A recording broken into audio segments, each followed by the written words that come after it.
Hi, everyone, and welcome back to Big Blonde and Beautiful, the podcast. If you're new here, my name's Kara, and each week I pick a new topic in media and talk about fat representation. This week is a little different. It's our season finale, so we have one big topic, which is Broadway. And today I have a guest with me, Stephanie Lexis. So Stephanie is based in New York City. She's the founder of Broadway Body Positivity Project, which is the premier source for all body liberation in American theater. And I'm so excited to have her here to talk about Broadway and how it has progressed and where it needs to go in terms of body diversity. So thank you for being here. I'm glad to be here. Thank you. Yes, I'm so excited. I'm Aww. such a musical theater nerd, so Yay!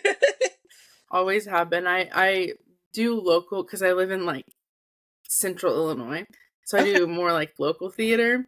But hey, it's still fun. I went to college in central Illinois. Where'd you go? Milliken.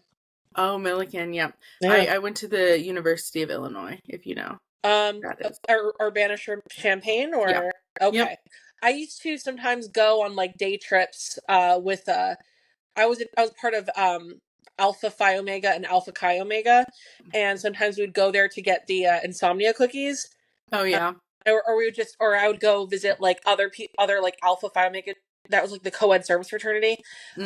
We would go and do service with that school.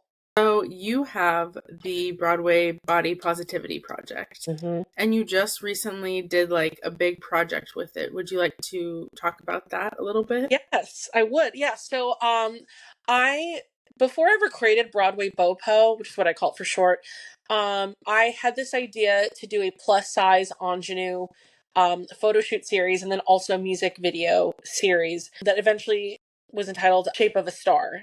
We had other names before that, but our cast member, Lottie Alla West, came up with that title. That was actually what created Broadway BOPO because I realized that the series was bigger than me. And interestingly, I had just created Broadway BOPO for that project, but I realized it was going to take years to put together for financial reasons. And then the pandemic affected it too.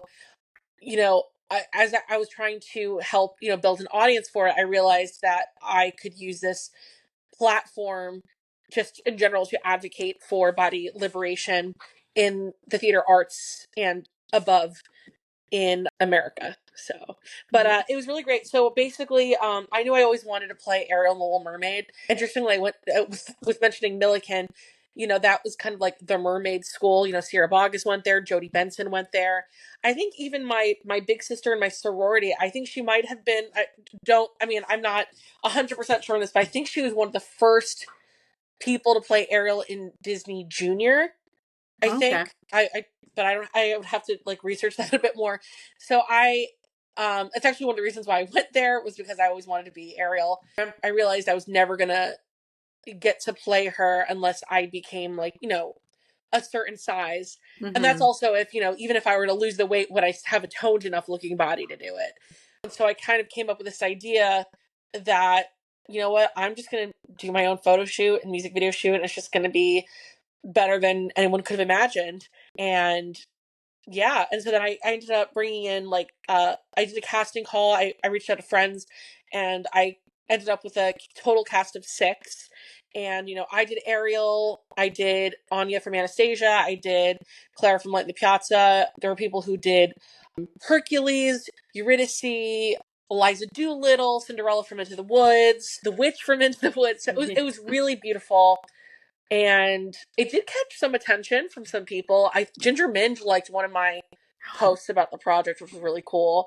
And then some creator with 1 million followers liked it. I was like, yes. But I think for those who could not truly envision a fat person in a romantic lead role or a princess or heroic role, finally had it spelled out for them. This is what it could look like. These are the possibilities. I think in a way that I feel like I almost created a portfolio of what the future of theater could look like if it were size inclusive. Yeah. So yeah. Because that's a big thing. Even in non-theater things like movies and TV shows, you don't really see fat romantic leads or Heroes is a big thing. There's a lot more villains for sure. Mm-hmm. Which, I mean, I love a villain. Maybe it's because they're usually fat, Yeah. but That's if now yeah. now even that now even those opportunities are kind of being taken away. Even like I've been seeing a lot of slim Ursulas. I'm sure they're extraordinarily talented. No, I'm not. No, this is not here to knock on their abilities. Even in, well, obviously this is not a villainous role, but Tracy Turnblad, which is one of the what has been considered for a long time like the token like fat romantic lead character in musical theater, is not always even portrayed by fat performers. Like with Royal Caribbean, they are notorious for casting people who are straight size, even though in their casting notice it says it's plus size teen, and then they just like stuff up the performers a little bit with some kind of padding. And yeah, I've seen videos and pictures of those yeah, performances, and I'm just like, we don't have a lot, and you don't need to yeah, be taking it away. Please and thank you. yeah. I definitely think like, so one of the things I am trying to do is I would like to start like a consulting service for theater. I mean, I'm definitely doing it, but like I'm gonna probably like launch it in the new year, is offering a consulting service for Broadway or any theater company, TV, opera, film, how to diversify their casting, making sure that their the costuming experience is equitable, and making sure that like there's nothing offensive in the scripts. I might be talking to someone who's writing a project right now, and I might have a project sooner than I thought to work on, but I really feel like that's something that is sorely needed. I feel like it shouldn't be, but here we are. I'm sorry if I'm like moving on. Okay, I want to talk about other topics. Is that okay? Sorry. No, you're good. I wanted you to Yeah. talk about that just briefly. The bill. I Yes. wanted to get into that. What Yes. is it? Bill INT. What does INT Yeah. stand for? Intro 0209. Yes. Yeah. So I had heard about this proposed bill that would make height and size discrimination prohibited in the 5 boroughs of New York City. And when they say height and size, they mean all heights, all sizes. It's not any specific range. Um, and this is in areas of employment, housing, and public access or public accommodations. I have to remember the exact words for that. Public But accommodations, yeah. public accommodations, yeah. So that can mean like a seat on a bus, a seat in a public university. It also includes seats in theaters in New York City, or even seats in a doctor's office. And I keep saying seats, but it's other things too. Like even, Yeah. I mean, the theory this could also expand to like, I mean, I'm sure, I mean, they have an accessibility option, but let's say in New York City, if you had to go on the subway, like if you're to go on a train in the city and you can't get through like the what do you call that thing? The toll, like the booth, Yeah. the I little know what you're toll, talking about. yeah, whatever you call it. But they have like they have an accessibility door, I think. So, but like if let's say they only had that, you could, in theory, dial 311 to the New York City Commission of Human Rights, and you could make a report or complaint if you really needed to. Actually, I spoke to someone who helped introduce the bill, and they said that like if you can't fit in a seat in a theater in New York City, and I guess as long as it's like a public theater, I don't know if there's such thing as like private theaters. I'm not sure. I just don't want to assume, but but like you in theory could contact the New York City Commission of Human Rights and be like, these seats are not accessible. That's amazing because I think, didn't it pass in 2023? So yeah. So we testified in February of last year, of 2023. I was there in person, and then it passed, I think, around May. I could be wrong about that. I have to double check, but it was not put into effect until a year ago, November of last year, around So, November 11th, I think. I think. so I was in New York in 2021, and of course, I'm a theater nerd, so I had to see some shows. And I went and saw Hadestown, the worst seats I've ever sat in for anything. Not only was it too small width-wise, but also my legs were Yeah. just like in on each other. Like, and then afterwards, we had a couple more days in New York, and I had totally messed up my ankle. just like sitting in those seats that way. They really are awful. They're like antiques. Mm-hmm. Do you know Broadway Bob by any chance? I do not. So Broadway Bob has like loves Sunset Boulevard, and has a whole podcast about it, and was so excited to see the revival Mm-hmm. that's currently in New York City. And he had to leave midway through the show, like I think around intermission, because his legs were in so much pain. And he was so sad because he'd been looking forward, because like I said, he loves the show. So that goes to show that it's inaccessible for so many people. And I'm not so sure about this, but I know that some theaters, they are like historical landmarks, and I don't know if they can't renovate anything. I'm not sure. I would have to find out. But really, all these seats need to be taken out, new ones need to be put in. I mean, will it cost money? Yes. If you want to be accessible for all people, then the seats have to be accessible. I mean, really, it's not, I mean, it's size, it's bad for people of certain sizes, certain heights, and also, like, it's just bad for your back.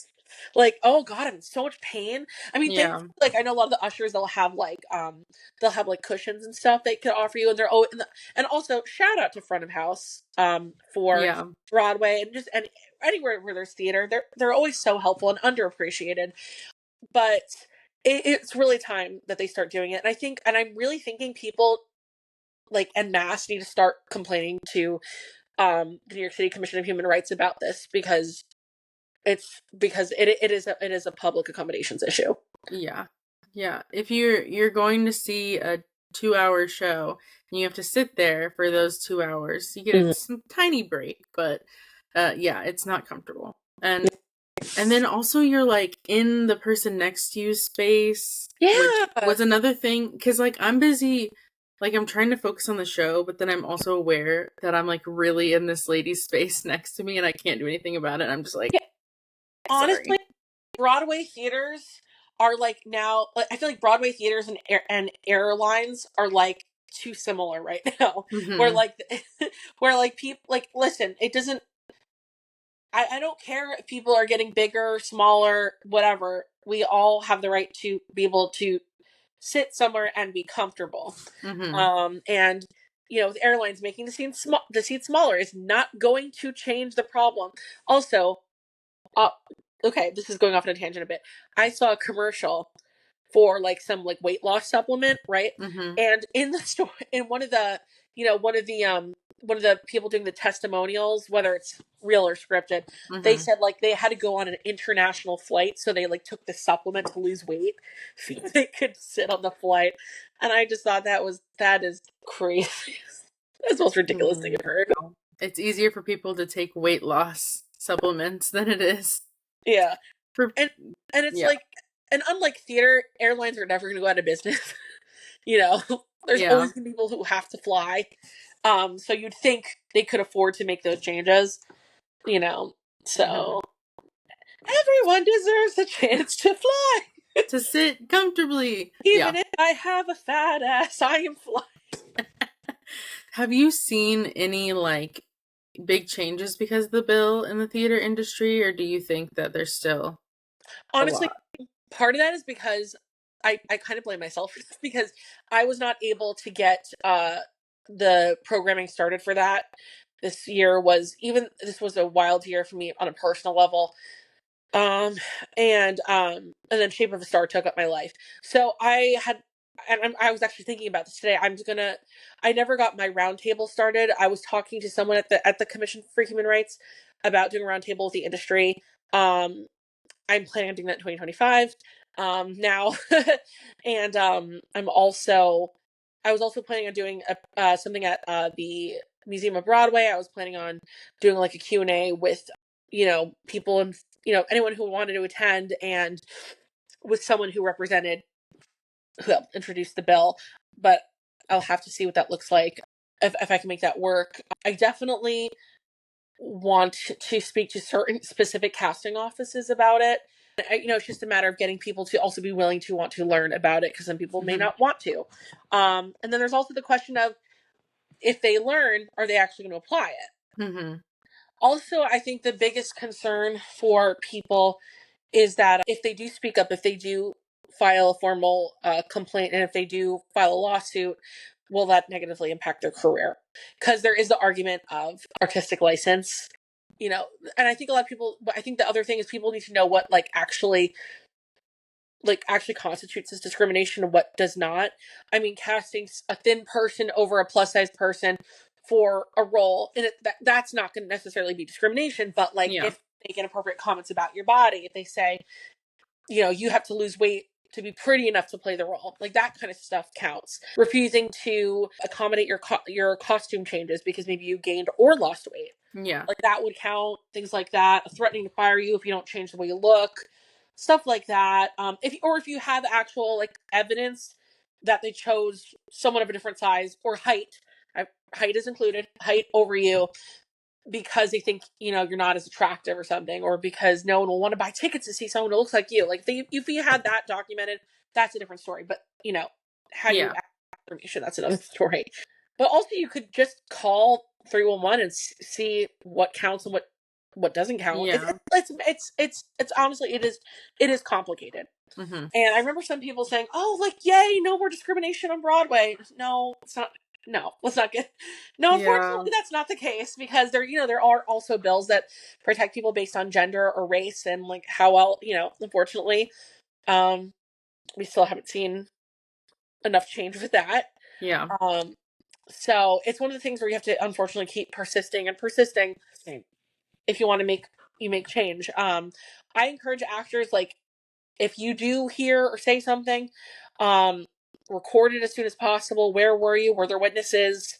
What time was it? What were you wearing? Just in case you couldn't catch it in any other way.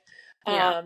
Also, I think it's important, like, for people, the other thing is, this doesn't just apply to performers. This also Mm-hmm. applies to stage managers, run crew, etc. Like, if someone, like, as an actor, I mean, maybe no, actually no, because I wouldn't be someone who's hiring. If, like, let's say, like, the person who hired the stage manager starts fat shaming the stage manager could report that against, you know what I mean. So it doesn't. Mm-hmm. So it really, I mean, heck, even if the person who hired front of house starts, like, saying, you need to lose weight in order to serve the front of the house, or you look disgusting, no one, like, that kind of stuff can count. So Yeah. yeah, I mean, the way someone described it was like, let's say you're working in a factory I don't know, in somewhere in the Bronx or something, Mm-hmm. and they don't have, like, and you all have to wear a uniform, they can't find one that fits you, and so they don't hire you. Like, that counts as discrimination, or, and again, so yeah. Yeah. So you've auditioned professionally in New York, correct? Yeah, I mean, I haven't really auditioned a lot in, like, a really long time, just because my life got really just out of hand, with my personal life and my family situation. But I mean, yeah, when I was, like, in high school, I was auditioning, getting called back for Broadway stuff. I was doing, like, professional scale theater growing up. I did opera. I was in opera productions growing up. Yeah. So Have you, that. Yeah, go ahead. yeah. Have you ever blatantly seen the body discrimination in the audition room? Not so much in the audition room, but more like in educational settings with Broadway professionals. Okay. Like, I will always say, there were two Broadway actors, um, and who were one ran the program, and the other Mm-hmm. person was, like, part of the staff, and they both were fat phobic to me. I know some other people that were fat phobic to them as well, or just toxic in general. Mm-hmm. I was told I could never play Ariel because I wasn't the size of a pinky, and the other person, like, just humiliated me in front of the class and, like, gaslit me, saying, "Oh no, you can never play this role because you're so much more talented than people who are doing it on Broadway." And I'm like, that's a joke and a half, because they're incredible. I was gonna say hello. Like, you're joking, right? Like, that's how it was being gaslit, because you cannot tell me the people who were doing it on Broadway were not. That made no sense. That's how Yeah. that's how I know.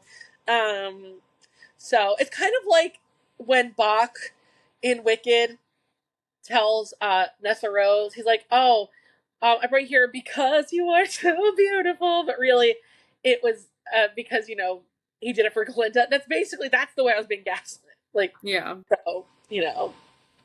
Crazy. I feel like other than the audition room, probably my assumption is like the biggest place where that would happen would be like in costuming.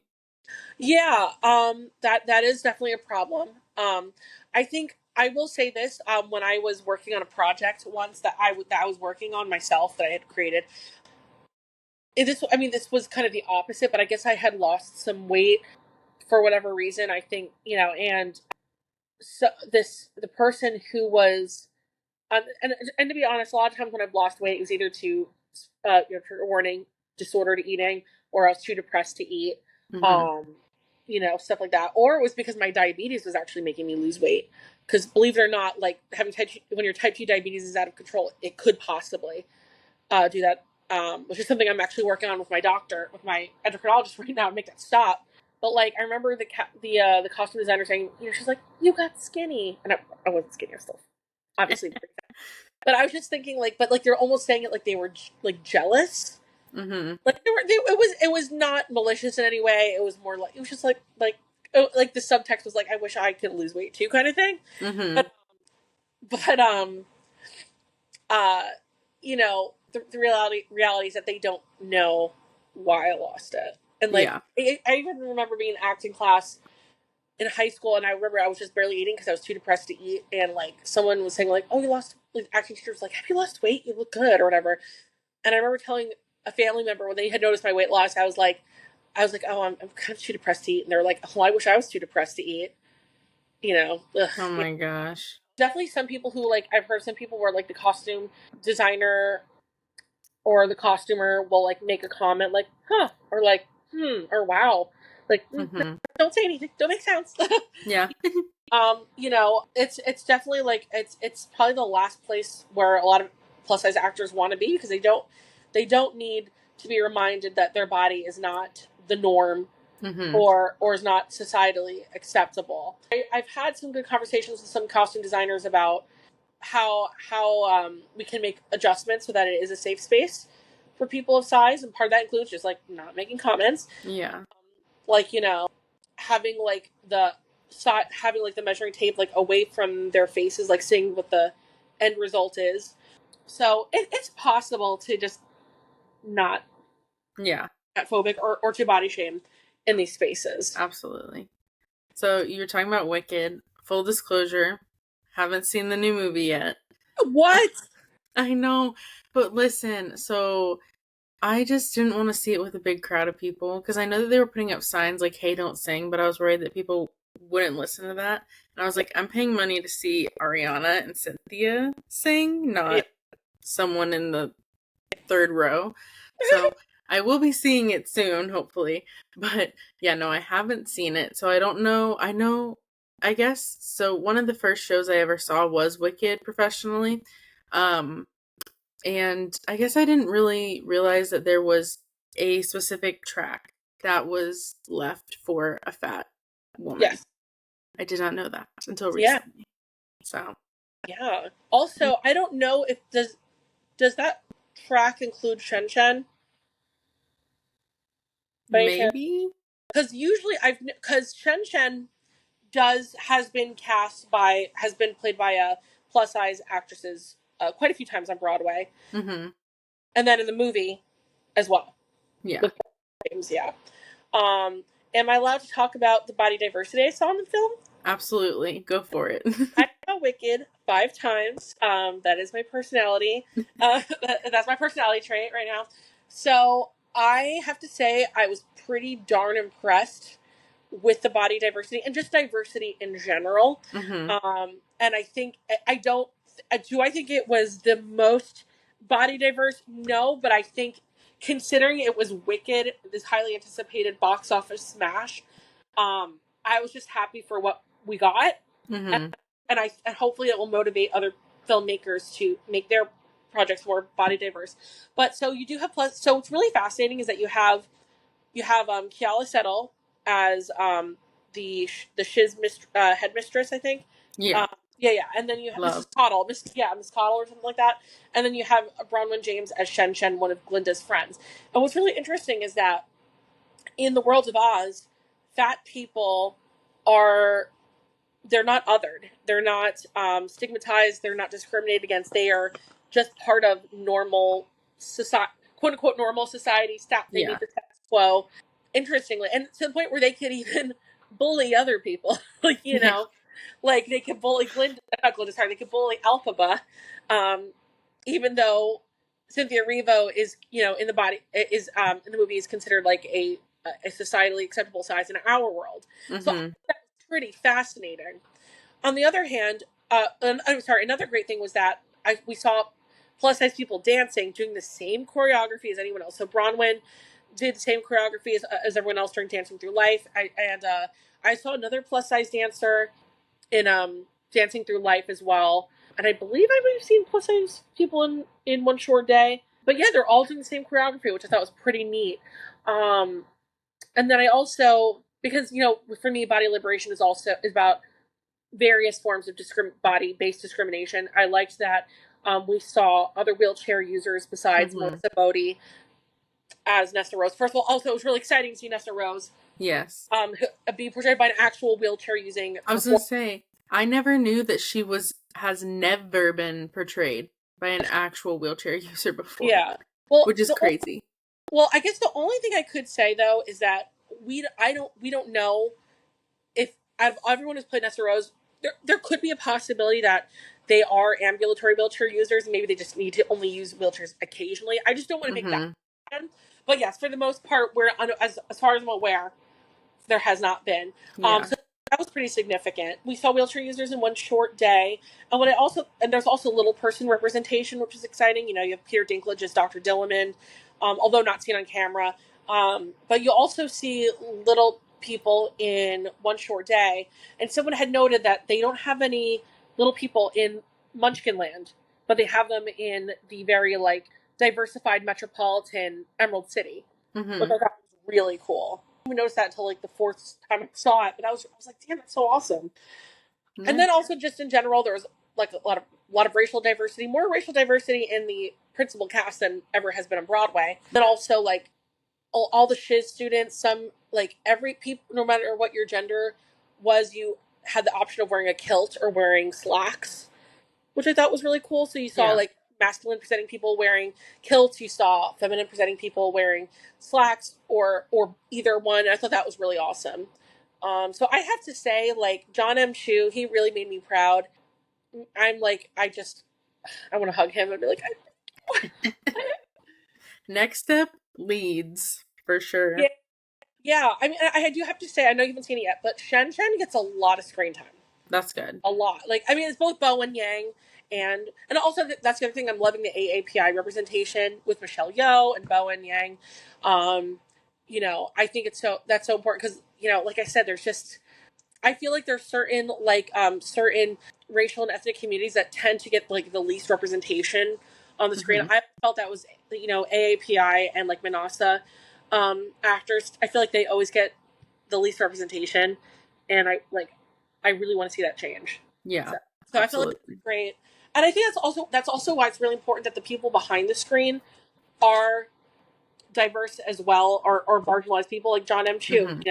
If he didn't direct it, I don't think this movie would have been nearly as diverse. Yeah. It had it been directed by someone who does not have his lived experiences. So that's why when I heard he was directing it, I was like, oh, this is going to be in the best hands ever. Yeah. And So, yeah, absolutely. In order to have accurate representation of different types of people, you have to have those types of people in the room before it's made. yeah, So definitely diverse behind the scenes is just as important for sure. yeah. I actually really want him to direct more movies. I need him to direct a Cass Elliot biopic starring me, right now. Vision. I saw the vision, and like I said, I think when you have someone who has those lived experiences, it changes everything. Hmm. But Absolutely. yeah, with Wicked and the commenting on with we were talking about costuming and stuff. Um, Hmm. what's interesting is you probably have heard that a lot of people were commenting on Cynthia Erivo and Ariana Grande's bodies, Yes. making these speculations about why they've lost weight. People making jokes like the Wizard of Ozempic or Wicked, Wicked ED, Yeah. and stuff like that. Oh, they're doing snow together, all these crazy things, and all I'm thinking, you have no idea what these people are going through. You've no idea. do not comment. My Mm-hmm. favorite, not my favorite one, but the one that drove me, and this one made me so upset. The competitive eating disorder friendship. I Yeah, was I've heard that. like, stop. Yeah. Like, it's just crazy. What's interesting is, like, when a thin person loses a lot of weight or has significant weight loss where people are noticing, it's like, oh my God, I'm so concerned about them, or they're doing drugs, or they have, Mm-hmm. they have cancer and eating disorder. But when a fat person loses weight, it's like, oh, what's their secret? Yeah. No, How are or you like, doing it? are they on the Ozempic? And I'm just like, I I've been very fed up with people saying, oh, something happened on set, or like Yeah. this show is cursed. Um, it's it's not helpful in any way. And even if you are Mhm. concerned, I promise you, we're not the one who is going to help them. You That's random person. Yeah, I made a really short TikTok video. I debated even making it at first, where I said something similar where I was like, listen, as someone who has a lot smaller of a platform than them, I still have people comment on my body, and guess what? It does not change anything. Mm-hmm. And I think I made kind of like a small joke. I was like, listen, if there's a 26-year-old woman named Kayla commenting on Ariana Grande's post about her weight, she's not going to care. She's not going to see that. I'm like, if anything, it's her friends and family, if there really is an issue, Exactly. that And are going to be the ones. they have access to the best healthcare providers. They're both quite wealthy. I mean, Mm-hmm. especially Ariana Grande, she's extraordinarily. I imagine she's very wealthy. Or I mean, both of them are. So, I mean, they have they have romantic partners, they have family, they have friends, they have medical healthcare providers. We are not the ones that are going to help them, you Exactly. know. And the thing is, let's just say hypothetically they were like struggling with like an eating disorder or an illness. um it, like, going back to the fat person, if a fat person lost, let's just say hypothetically that's how they lost weight, none of my business, but let's say Mm-hmm. a fat person lost weight the way they might have supposedly, a fat person would be actually like almost praised for it, like, oh, you Yeah. look so good, oh, she's getting healthy. But they could be restricting, they Mm-hmm. could be severely restricting their food intake or suffering from something else. It's very fascinating how our concern for someone depends on what their weight was to begin with. Mm-hmm. um Absolutely. and I think if you genuinely care about Cynthia and Ariana, just celebrate their art. Mm-hmm. Because I'm sure, even though there's no guarantee they know about this, I'm sure this information does eventually get to them. Yeah. They Oh. find out somehow through their team that people are saying this or that. I'm sure they have people who like watch social media to like Mm-hmm. report certain things to them. I think, as I'm not, Especially can't, when so many people are doing it, I'm sure it's yeah. gotten back to them. Like, Well, there's no way. well, even with the whole pay disparity accusations, like, I I mean, saw that that, yeah. found its way to the studio. um, you know, so yeah, that's what I Yeah, have to and say. that's also a major thing is that they both got paid equally for their roles, That's amazing. which is great because Yeah. that's And I, normally not the case. yeah. I cannot imagine, Cynthia Revo only accepting $1 million. I know. She knows she's worth more than that. I mean, and I would imagine, I mean, I hope she has, I'm sure she has an amazing team that negotiates, that is advocates for her, Hmm. negotiates well beyond on her behalf. But yeah, it would, if the rumors were true, that would have been ridiculous. But thank God that was not the case. Yeah, absolutely. So we have these background characters and like side characters in Wicked and other things.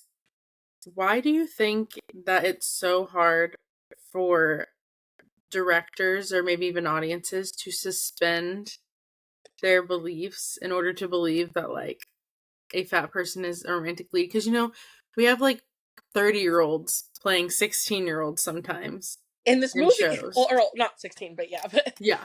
yeah. And we're like, yeah, that's plausible, but then someone puts like a fat person in a romantic role and they're like, no, could Yeah. never happen. And I'm like, Yeah.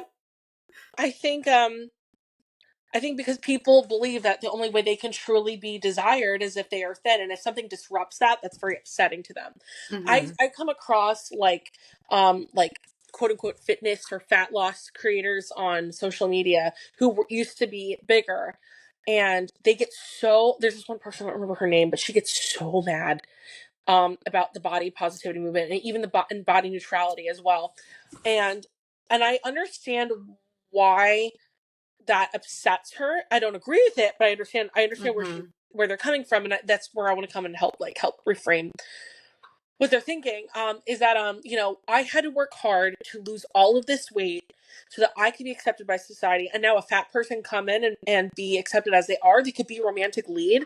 Yeah. Like, how dare you? That's not fair. They didn't have to work like I did. They didn't have to control all their portions. They didn't have to, spend 5 hours at the gym. Please don't spend 5 hours at the gym. Unless you're like a bodybuilder or something. I don't know.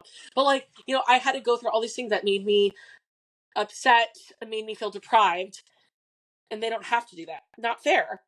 I think in a society where people are obsessed with either being thin or fit and have had to put themselves through a regimen or routine that might have actually been very undesirable and uncomfortable, only to see fat people be accepted without having to go through the same restrictive regimens, would probably be pretty annoyed. And it disrupts what they've been taught their whole life. There's also, we've been taught our whole lives, you have to look this way to be accepted. So if someone comes in and it's the exact opposite of what you're told, that could be upsetting. Also, it takes away their feelings of superiority.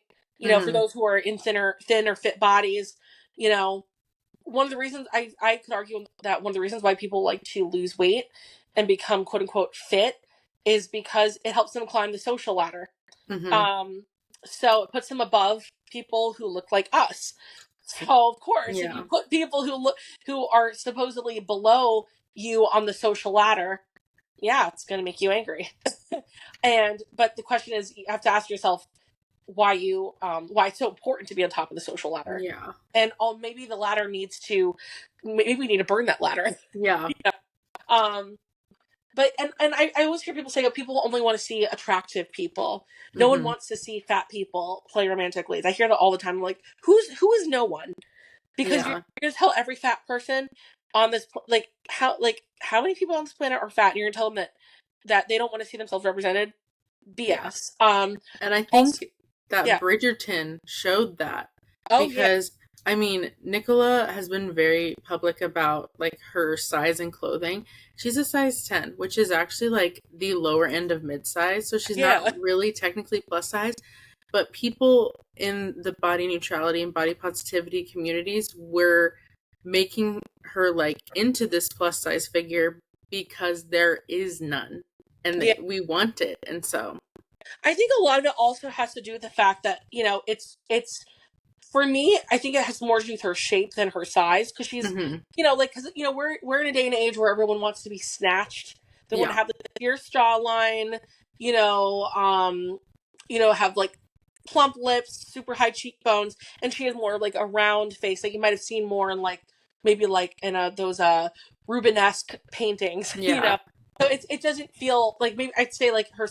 It's interesting because her in another century she would have been the it girl, but here it's not so much. So I think that's also it, is she doesn't have I mean, that being said, I've been, can I be honest, I've never seen Bridgerton. I feel like I have to at this point. And I enjoy it. I live with an evangelical family member, and they had seen the first scene or one of the first episodes, and there was already a sex scene, so they were like, I can't watch it. So I just never got around to watching it. Yes. Even, not that I'm not evangelical or anything, but I guess I don't know. I guess I couldn't watch it in the same space because maybe they would get upset. I don't know. Ironically, it's Jonathan Bailey who does that first little spicy scene. Oh, really? Yeah. Jonathan Bailey's so talented. When you see I honestly, everyone was talking about him. I had no idea who he was, and then I saw Wicked, and then I saw a clip of him doing Company, and I was like, oh, this actor is amazing. I saw him sing a song from the last 5 years. He played Jamie on the West End. Ooh. And so good. And he actually, I just saw a clip of, obviously a while ago, because this was a long time ago. Jeremy Jordan was doing a little mini concert thing. and he let people ask him questions, and Jonathan was in the audience. He'd asked him a question about Aw. playing Jamie, and Aw. how, and like, because he's like, I get so nervous and my voice cracks, what do I do? And I was Aw. like, it's so cute. That's adorable.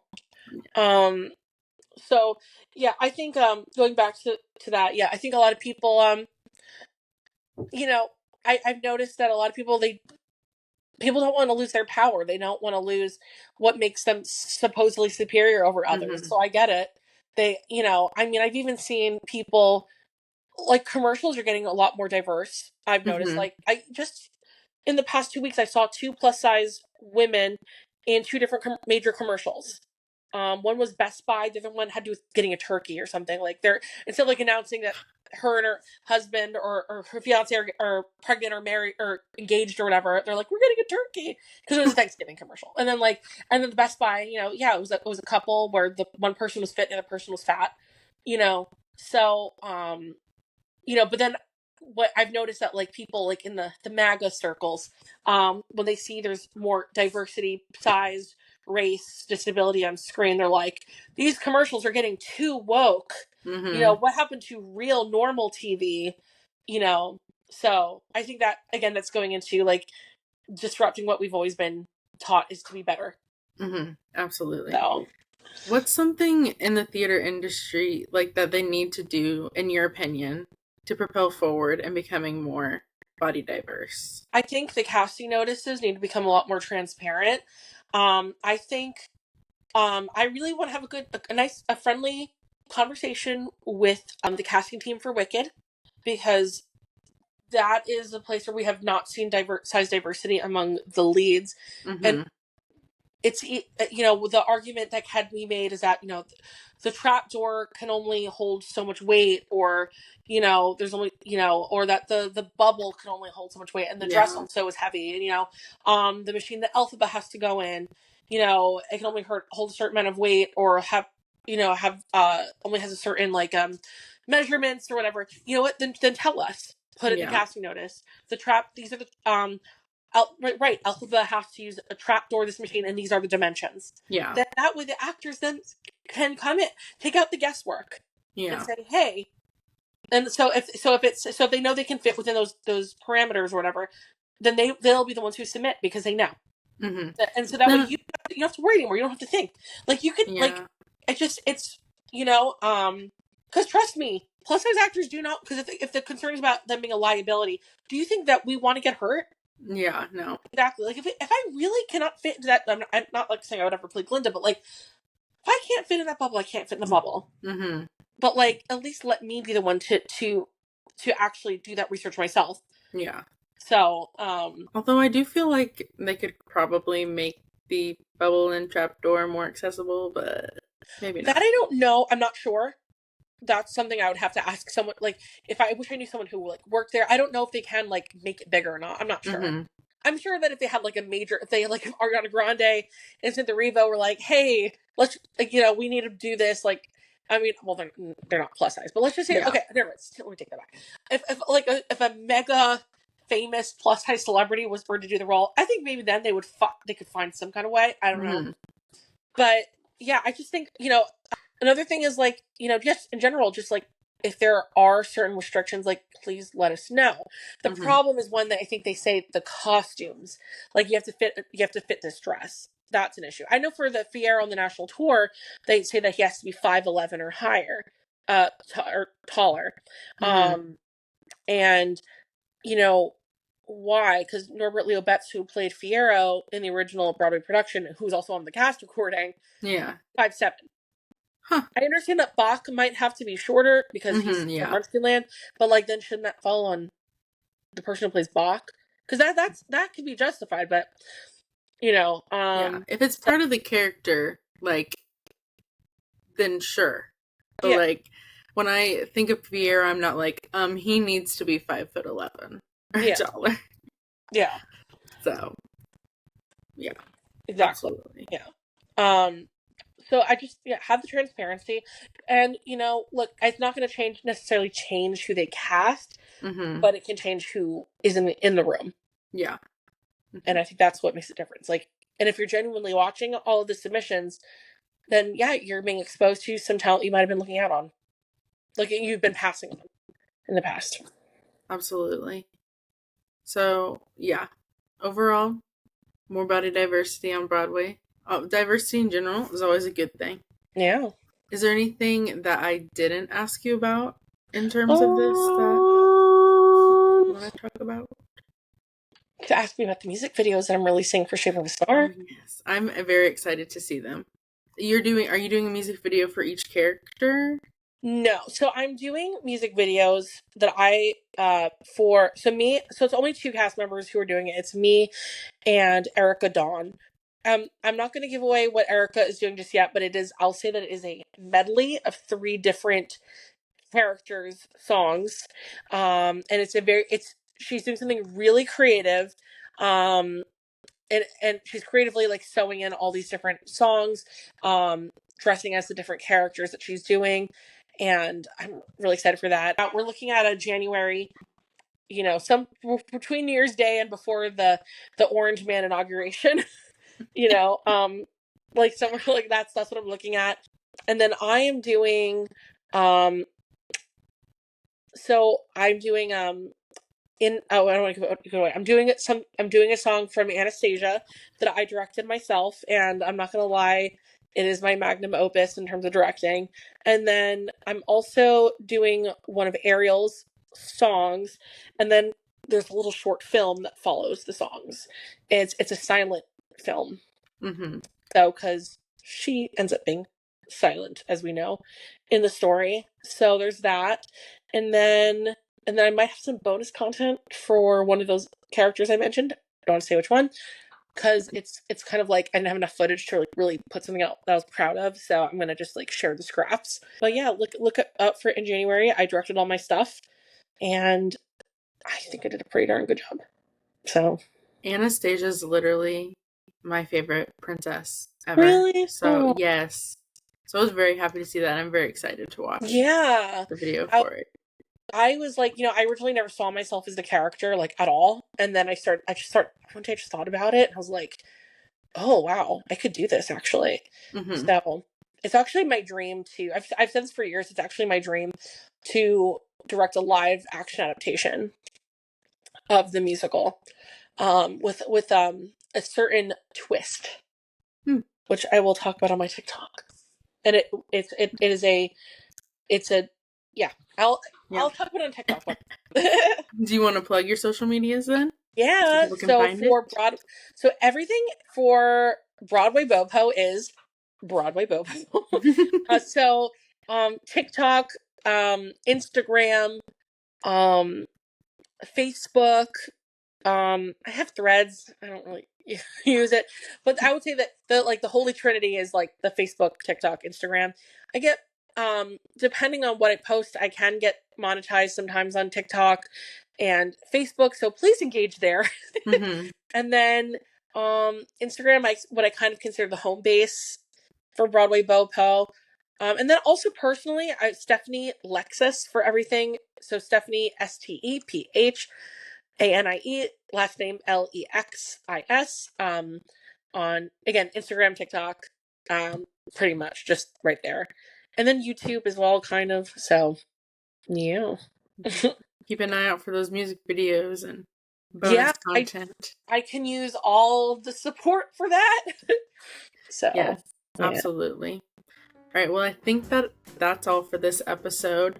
Thank you all for listening. As always, you can follow the podcast on TikTok at bbb.thepodcast and Instagram at bbb.podcast.